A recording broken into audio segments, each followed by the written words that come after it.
Hi வணக்கம். உங்கள் ஆனந்த கண்மணி ஆனந்த நாவல் கீதம் சேனலை கேட்குறவங்க எல்லாரும் மறக்காமல் சப்ஸ்கிரைப் பண்ணிவிடுங்க. லைக் பண்ணுங்கள், கமெண்ட் பண்ணுங்கள், ஷேர் பண்ணுங்கள். வாங்க நாம் இப்போ கதை கேட்க போகலாமா? சுபலதாவின் விடுகதையா விடுதலையா அத்தியாயம் 40. மோதிரமெல்லாம் போடணும் தம்பி. நீ 3 பவுண்டில் செயின் போடு, நான் மோதிரம் போடுறேன் என்று பிறைமதி தம்பிக்காரனிடம் அடுத்த சீருக்கு அடிப்போட அவனும் சரிக்கா செஞ்சிடலாம், அப்படியே இன்னொரு செட் என்னோட பிள்ளைக்கும் வாங்கிடுங்க வாங்கிடுங்க. எப்படியும் சன்விகா வீட்டில் குழந்தைக்கு இதெல்லாம் போட முடியாது, என் பிள்ளைக்கு எல்லாமே நானே செய்வேன் என்றான். என்னப்பா பண்ணுறது, உன் தலைவிதி இப்படி. 5 பைசா கூட செலவு 5 பைசாவுக்கு கூட வழி இல்லாதவளை உன் தலையில் கட்டிட்டாரு உன் அப்பா. நானும் அப்போ சுதாரிக்காமல் விட்டுட்டேன். பேசாமல் நின்ன கல்யாணம் நின்னதாகவே இருக்கட்டும்னு நாம் வேறு பொண்ணை பார்த்துருக்கணும். உன் அப்பாவும் அந்த மரகதமும் தான் என்னை பயமுறுத்தி இந்த கல்யாணத்தை நடத்திவிட்டாங்க. இப்போ பாரு, ஓவியமாக பிறக்க போகிற என் பேரப்பிள்ளைக்கு ஒரு குண்டுமணி தங்கம் போடக்கூட வக்கில்லாத குடும்பமாக போச்சு என்று வளர்மதி புலம்ப, விடுங்கம்மா, நடந்த எதையும் மாற்ற முடியாது. உங்கள் பேரப்பிள்ளைக்கு நீங்கள் செய்ய மாட்டீங்களா? யார் செஞ்சா என்ன என்றான். போனை வைத்த வளர்மதி, என்னடி உன் தம்பி இப்படி பேசுகிறான், என்ன செய்ய சொல்கிறான், அப்படின்னா என்ன அர்த்தம் என்று வளர்மதி புரியாமல் கேட்க, தமனாவோ ஆயா உங்ககிட்ட இருக்கிற நகைகளை கேட்குறாரு அவர் பிள்ளைக்கு. இன்னைக்கு என் பிள்ளைக்கு கொடுங்கன்னு கேட்பாரு. அப்புறம் என் பொண்டாட்டி வெறுங்கழுத்தா இருக்கா, நான் வாங்கி கொடுத்த நகைகளை கொடுங்கன்னு கேட்பாரு. பாவம், நீங்கள் என்ன பண்ண முடியும்? உங்கள் மகனை பகச்சிக்க முடியுமா? வேறு வழி இருக்கிறதையெல்லாம் உங்களுக்கு பிடிக்காத மருமகளுக்கு வாரி கொடுத்துட்டு வெறும் கழுத்தா நிற்க போறீங்க என்று வளர்மதியின் நெஞ்சில் விஷத்தை கக்கினாள். பல வசதியான குடும்பங்களில் பிறந்த பெண்களை விட அவர்களுடைய மகள்கள்தான் ஆயா வீடு என்ற உரிமையில் அதிகம் அந்த வீட்டில் உள்ளதை கொள்ளையடிக்க சுரண்ட பார்ப்பார்கள். அதிலும் ஆயா வீட்டிலேயே வளர்கிற பெண் பிள்ளைகளை பற்றி சொல்லவே வேண்டாம். நாத்தனார்களை விட நாத்தனார் மகள்கள் வீரியமான விஷப்பாம்பாக இருப்பார்கள். அப்படித்தான் இங்கேயும் தமனா கூடுமானவரை மாமாவிடம் இருந்து கறந்து கொள்வது மட்டுமில்லை, ஆயாவின் நகையிலும் ஒரு பங்கு வாங்கிவிட வேண்டும் என்று அப்போதே பிளான் பண்ணி வைத்தாள். காரணம், அவளுக்கு இப்போ பெண் குழந்தை பிறந்திருக்கே. தமனாவின் தம்பி வெகு கெட்டிக்காரன். அவளிடம் அம்மாவுக்கு மாமா செய்கிற மாதிரி எல்லாம் நான் உனக்கும் உன் பிள்ளைக்கும் செய்ய மாட்டேன் என்று இப்போதே சொல்லிவிட்டான். அதனால்தான் சன்விகாவின் கை குடும்பத்திற்குள் ஓங்குவதற்குள் ஆயாவின் நகைகளை பிரித்து வாங்கிவிட வேண்டும் என்று ஆயாவிடம் கொளுத்தி போட்டாள். அது நன்றாகவே வேலை செய்தது. பிறைமதி தன் பங்குக்கு, அம்மா, எனக்கு போட்ட நகையெல்லாம் நான் தமனாவுக்கு போட்டுவிட்டேன், எனக்கு என்ன பண்ணுறது, நம்மளை விட பெரிய இடம், இதை விட குறைவாக போட முடியாது என்று போட்டுட்டேன். இப்போ என்கிட்ட பெருசாக நகையே இல்லை. என் மகனுக்கு கல்யாணம் பண்ணினா குறைஞ்சது 9 பவுனாவது தாலி செயின் போடணும். அதுக்கு நான் எங்கே போவேன் சொல்லு? நிறைமதிக்கு பொம்பளை பிள்ளை இல்லாததால் அவள் நகைகளை அப்படியே வச்சுருக்கா. இப்போ தம்பி கொடுக்குற பணத்தில் கூட நகையாக தான் வாங்கி சேர்க்குறா. என்கிட்ட தான் எதுவுமே இல்லை. என் மகன் கல்யாணத்துக்கு நான் உன்னை நம்பித்தான் இருக்கேன் என்று சொல்ல, விடுடி, நான் என்ன ஏமாளியா? எனக்கு தெரியாதா என் மகனை சமாளிக்க? இதுக்கு ஒரு வழி பண்ணுறேன் என்றார். மனிதன் 1000 என்ன லட்சம் திட்டங்களை கூட போடலாம். ஆனால் கடவுள் போடும் ஒரே திட்டத்தில் அத்தனையும் காலியாக்கி விடுவார். மேலும் 4 நாட்கள் சென்றது. 4 நாட்களாக பிரணவ் வீட்டிற்கு ஃபோன் பண்ணலை. தினமும் ஒரு முறை அம்மாவிடம் பேசி விடுவான். 2-3 நாட்களுக்கு ஒரு முறை அப்பாவிற்கு பேசுவான். வாரம் ஒரு முறை மனைவியிடம் பேசுவான். அதுவும் எந்த காதல் வசனமோ கொஞ்சல் மொழிகளோ இருக்காது. நல்ல சத்தானதா சாப்பிட்றியா? பாப்பா என்ன பண்ணுது? நல்லா இருக்கா? செக்கப் எப்போ போகிற? இப்படித்தான் பேச்சு இருக்கும். அவள்தான், நீங்கள் நல்லா இருக்கீங்களா, சாப்பிட்டீங்களா, ஏன் குரல் ஒரு மாதிரியாக இருக்குது, இப்படி அவனிடம் கேட்பாள். அதற்கு ஒற்றை வார்த்தையில் நான் நல்லாத்தான் இருக்கேன் என்று முடித்து விடுவான். முதல் 2 நாள் மகன் ஃபோன் பண்ணலை என்றதும் வளர்மதி மகனுக்கு ஃபோன் பண்ணினார். தொலைவு எல்லைக்கு அப்பால் உள்ளார் என்றுதான் வந்தது. பயந்து போனார். பிறகு சிவலிங்கம் முயற்சி செய்து பார்த்தார். லைன் கிடைக்கலை. பிரணவ் பொதுவாக எந்த சோசியல் மீடியாவிலும் இருக்க மாட்டான். அதிகபட்சமாக வாட்ஸ்அப்பில் தான் இருக்கான். அதில் தகவல் அனுப்ப போய் சேரலை. சிக்னல் இல்லை போல என்று நினைத்தார்கள். ஆனாலும் வளர்மதிக்கு பயம் வந்தது. குலதெய்வ கோவிலில் பொங்கல் வைத்தபோது சேவல் புள்ளி கொடுக்கலையே, ஏதாவது மகனுக்கு ஆபத்தோ என்று நினைத்த போதே உயிர் போன மாதிரி இருந்தது. முதல் 2 நாட்கள் வேறு யாரிடமும் வளர்மதியும் சிவலிங்கமும் சொல்லலை. ஆனால் 4 நாட்கள் ஆனபோது மொத்த குடும்பத்திற்கும் தெரிந்துவிட்டது. சண்விகா அதிர்ந்து போனாள். 4 மாத கர்ப்பம். எனவே நீ தைரியமா இருமா, உன் வயிற்றுல உன் புள்ள இருக்கு என்று சொன்ன சமையல்காரம்மா சாப்பிடாமல் கிடந்தவளை வற்புறுத்தி ஏதோ கொஞ்சம் குடிக்க வைத்தார்.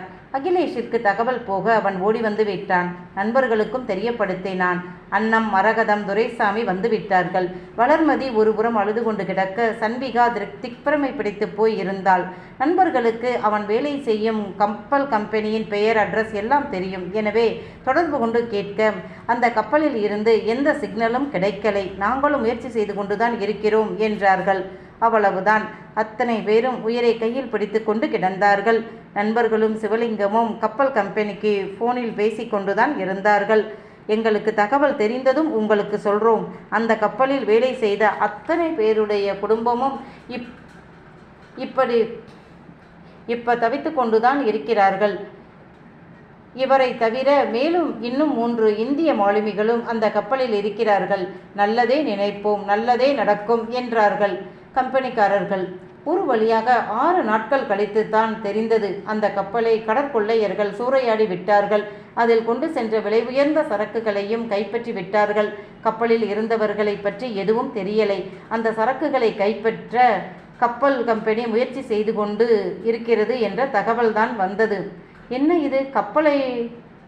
இது கப்பலில் போன பொருட்களை காப்பாற்ற நினைக்கும் கம்பெனி ஏன் அதில் வேலை செய்தவர்களை காப்பாற்ற நினைக்கலை என்ற போதுதான் அந்த செய்தி வந்தது.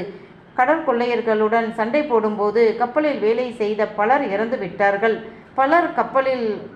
பலர் கடலில் விழுந்து விட்டார்கள்.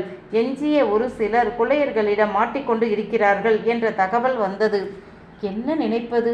பிரணவ் உயிரோடு இருக்கிறானா இல்லையா என்றே அடுத்த 4 நாட்கள் தெரியலை.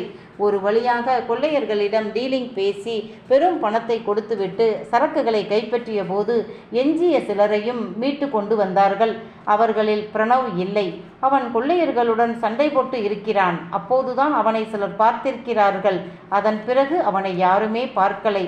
இறந்தவர்களின் உடல் கூட யாருக்குமே கிடைக்கலை. கொள்ளையர்கள் கப்பலை கைப்பற்றிய போது இறந்தவர்களை கடலுக்குள் தூக்கி போட்டு விட்டார்கள்.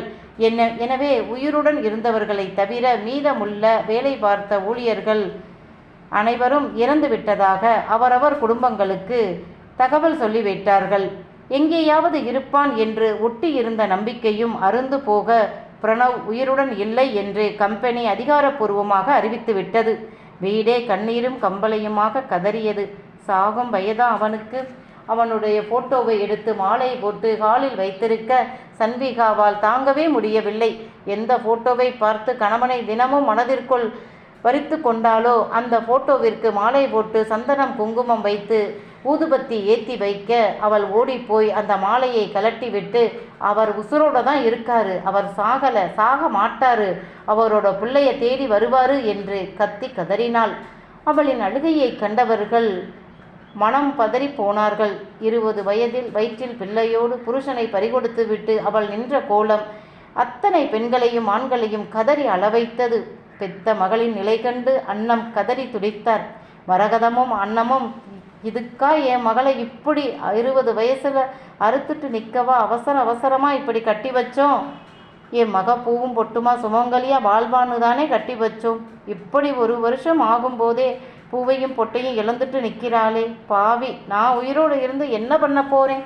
என் மருமகனை உசுரோர படிச்சுக்கிட்ட அந்த சாமி எமே அவருக்கு பதிலாக என்ன கொண்டு போயிருக்க கூடாதா? பூமிக்கு பாரமா நான் இருக்கேனே என்று அன்னம் பதறி அழுதார். யார் அழுது என்ன செய்ய? வளர்மதி கதறி துடித்தார். தவமிருந்து பெற்ற மகன் கையால் கொல்லி வாங்க முடியலையே. நான் என்ன பாவம் பண்ணினேன்? இப்படி கிடந்து என் மகனை இழந்து இனி நான் எதுக்கு இருக்கணும் கடவுளே என்று தன் நெஞ்சில் அடித்து கொண்டு அழுதார். கவிகா செய்தி கேட்ட உடனே துடித்து போனாள். தங்கச்சி படித்த கை நிறைய சம்பாதிக்கிற நல்லவனை கட்டிக்கிட்டா. தங்கச்சி வாழ்க்கை இனி சீரும் சிறப்புமா இருக்கும்னு நினச்சேனே. இப்படி அற்ப ஆயுசில் போகவா என் தங்கச்சியை கட்டினாரு அந்த புண்ணியமா என்று கதறிக்கொண்டு சென்னையில் இருந்து கிளம்பினாள்.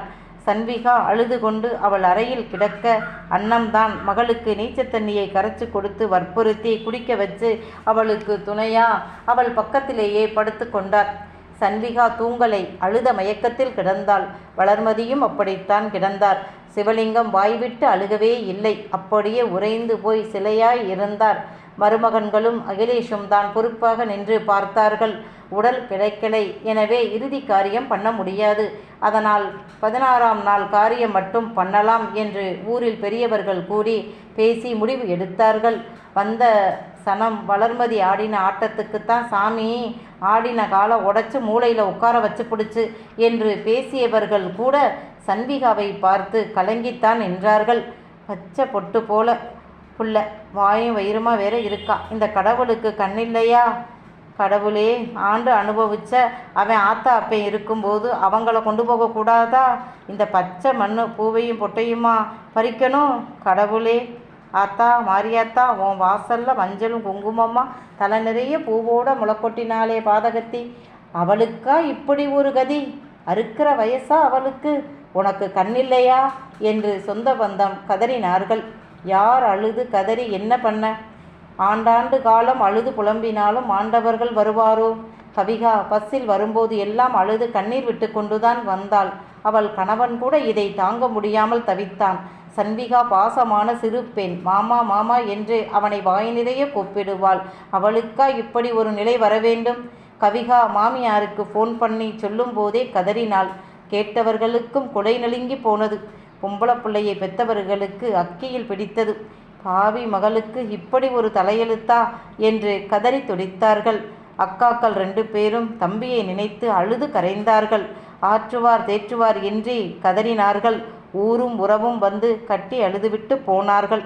அகிலேஷின் அப்பா அம்மாவும் வந்தார்கள்.